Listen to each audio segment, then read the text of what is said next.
Students, आज की physics class में आपका स्वागत है। आज मैं बहुत ही इम्पोर्टेंट क्वेश्चन लेके आया हूँ जो निबंधात्मक रूप में अक्सर परीक्षाओं में पूछा जाता है। सबसे पहले हम एक छोटे से प्रश्न पर चर्चा करते हैं जिसकी हम आवेश के गुणों में भी चर्चा कर चुके हैं कि बिंदु आवेश क्या होता है। तो इसे कहते हैं यदि आवेशित वस्तुओं का जो आकार है उनके बीच की दूरी की तुलना में बहुत कम होता है तो उन आवेशित वस्तुओं को आप क्या मान सकते हैं? बिंदु आवेश मान सकते हैं। ठीक है।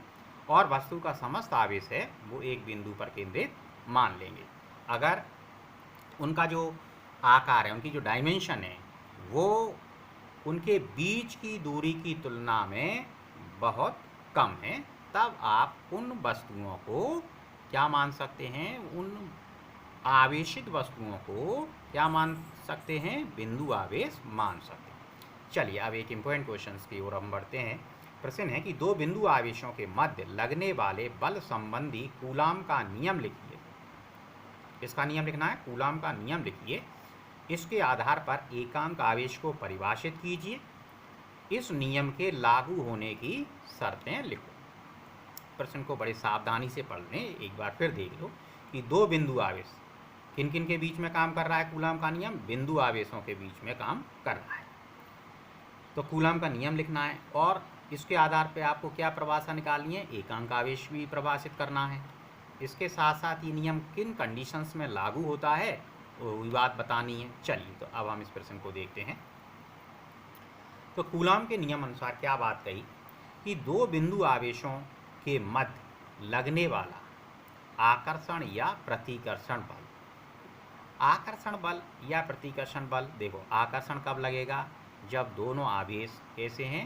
विपरीत प्रकृति के हैं, जैसे प्लस माइनस है, माइनस प्लस है। प्रतिकर्षण कब लगेगा? जब दोनों समान प्रकृति के हैं, जैसे प्लस प्लस है, माइनस माइनस है। उन दोनों आवेशों के परिमाण के गुणनफल के अनुक्रमानुपाती। बहुत अच्छी बात आई है कि जो दो आवेश आपने लिए हैं उनके परिमाण के गुणनफल के अनुक्रमानुपाती, पहली बात। दूसरी बात ये कह रहे हैं कि उनके बीच की दूरी के वर्ग के व्युत्क्रमानुपाती होता है। अच्छा, बल की बात कर रहे हैं, बल एक सदिश राशि है तो दिशा भी होगी। तो दिशा के बारे में क्या कहा है कि यह बल दोनों आवेशों को मिलाने वाली रेखा के अनुदिश कार्य करता है। ठीक, चलिए जरा चित्र को लेते हुए हम इस पर चर्चा करते हैं। तो यहाँ आप देख रहे हैं Q1 और Q2 दो बिंदु आवेश हमने दिखाए हुए हैं। दोनों आवेश जो हैं वो स्मॉल r की दूरी पर स्थित हैं। बल की दिशा लिखी है F12 और यहाँ बल की दिशा लिखी है F21। ठीक है, यहाँ एक चित्र और दिखाया है, बीच की दूरी r है। यहाँ मैंने प्लस माइनस या माइनस प्लस स्पष्ट नहीं किए हैं, पर आप बलों की जो दिशा है उनसे समझ सकते हैं कि Q1 Q2 जो हैं वो विपरीत प्रकृति के हैं, क्योंकि इनमें आकर्षण हो रहा है और ये दूर दूर जा रहे हैं, तो इसका मतलब ये समान प्रकृति के हैं, प्रतिकर्षण हो रहा है। यहाँ F12 का भी थोड़ा सा हम चर्चा कर लेते हैं कि F12 का मतलब क्या होता है। F12 का मतलब है कि आवेश Q2 के कारण Q1 पर लगने वाला बल। ध्यान रखें, किसके कारण? Q2 के कारण। और किस पे लग रहा है? Q1 पे लग रहा है। ठीक है। अच्छा, इसी दिशा किधर से होगी? Q2 से Q1 को मिलाने वाली रेखा किधर से? Q2 से Q1। तो देखो इधर से जा रही है दिशा ऐसे, तो इसलिए इसे हमने इस ओर प्रदर्शित किया है। ठीक, चलो अब आते हैं इसकी गणितीय व्याख्या करते हैं। गणितीय व्याख्या में क्या बात कही कि मान लीजिए हमने Q1 और Q2 दो बिंदु आवेश ले लिए जो कितनी दूरी पर स्थित हैं? r दूरी पर स्थित हैं। तो इनके मध्य जो बल लगेगा वो दो स्थितियां उन्होंने बताई थी। पहली कंडीशन ये बताई कि उन आवेशों के परिमाण के गुणनफल के अनुक्रमानुपाती। तो आवेश का परिमाण पहले का हो गया Q1, दूसरे का हो गया Q2 और इनके गुणनफल के अनुक्रमानुपाती। तो क्या कर दिया कि F अनुक्रमानुपाती Q1 इंटू Q। आगे वो कहते हैं कि इनकी बीच की दूरी के वर्ग के व्युत्क्रमानुपाती। तो बीच की दूरी क्या है? r। तो r का क्या कर लिया? वर्ग कर लिया। और कैसा?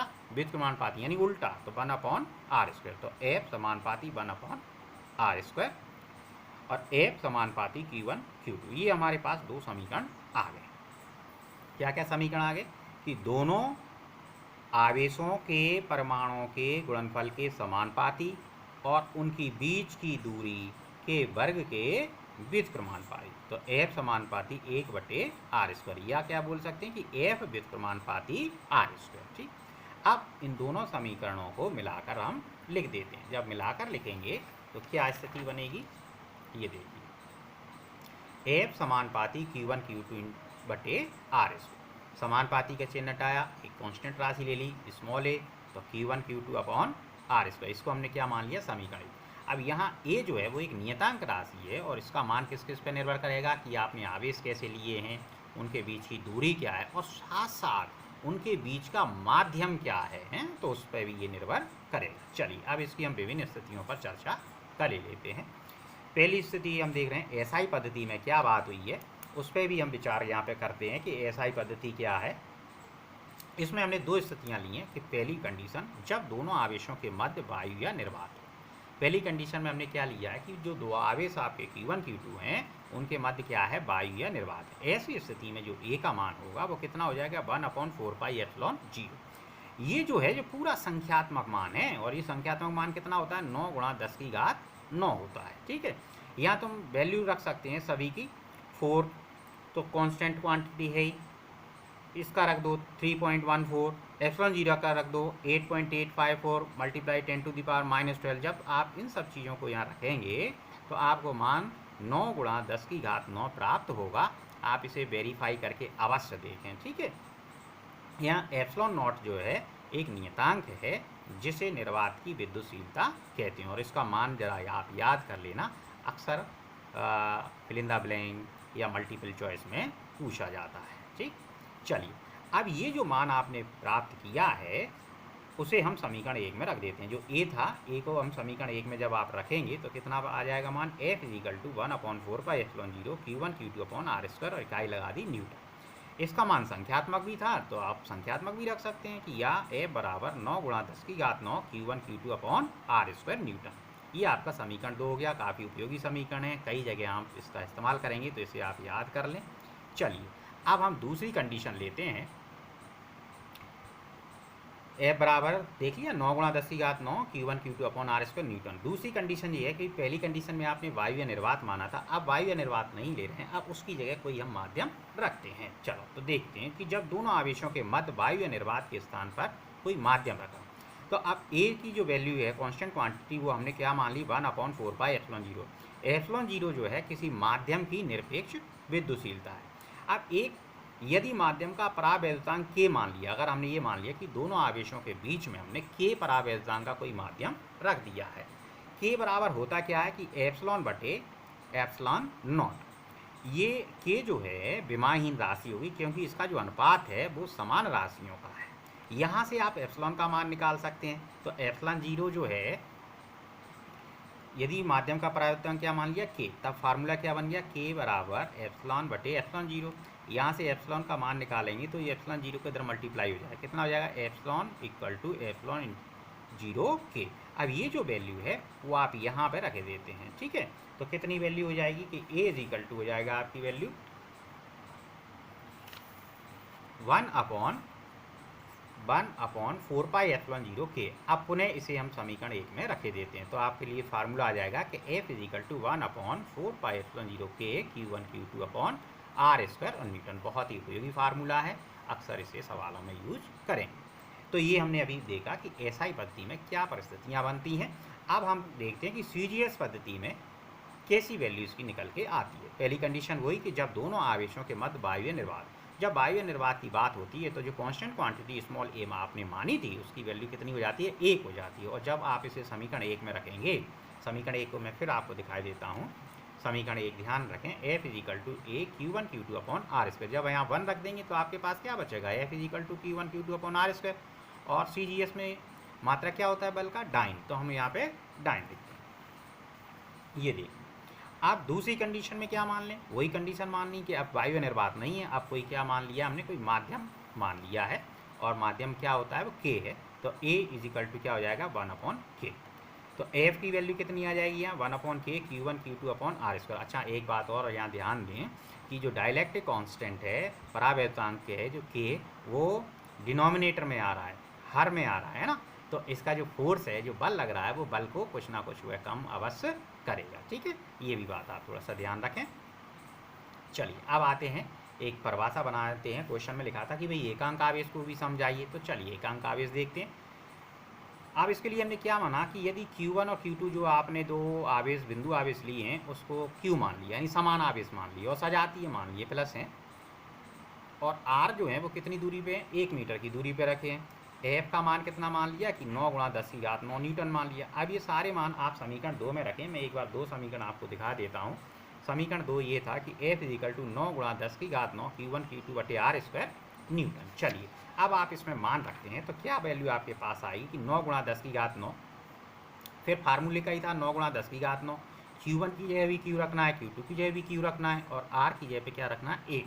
ठीक, ये आपस में कैंसिल हो गए, Q और Q हो गया बराबर 1, और Q और R कितना आ गया, +-1। अब हमने इसकी परिभाषा बनाई कि भाई जो दोनों आवेश लिए हैं वो बिंदु आवेश कब कहलाएंगे, जब वो 1 मीटर की दूरी पर स्थित हों और सजातीय हों। ठीक है, तो और उनके बीच में कितने, जब सजातीय होंगे तो बल कौन सा लगेगा भाई, प्रतिकर्षण बल लगेगा। और कितने बल से वो प्रतिकर्षित करें कि 9 × 10⁹ न्यूटन से प्रतिकर्षित अगर कर दें, तब आप क्या कहोगे कि जो दोनों आपने बिंदु आवेश लिए हैं वो कैसे आवेश थे, एकांक आवेश थे। तो चलिए अब परिभाषा बना लो।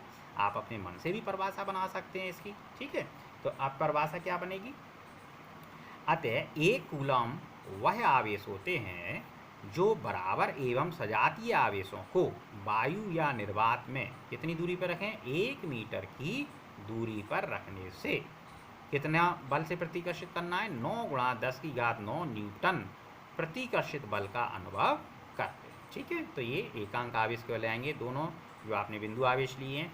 अब जरा इनकी सीमाएं देख लेते हैं कि सीमाएं क्या होती हैं। तो पहले ही सीमा तो आपको प्रश्न में ही मिल गई थी कि यह केवल बिंदु आवेशों के लिए ही सत्य होता है।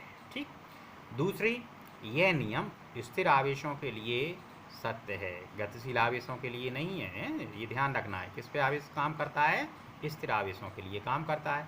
तीसरा, यह नियम आवेशों के मध्य 10⁻⁻15 मीटर से कम होने पर, मध्य जो दूरी है वो अगर इससे कम है तो यह लागू नहीं होगा, तब दूसरे फोर्स काम करेंगे। इसका भी आपको ध्यान रखना है कि 10⁻⁻15 मीटर से कम होने पर यह काम नहीं करता।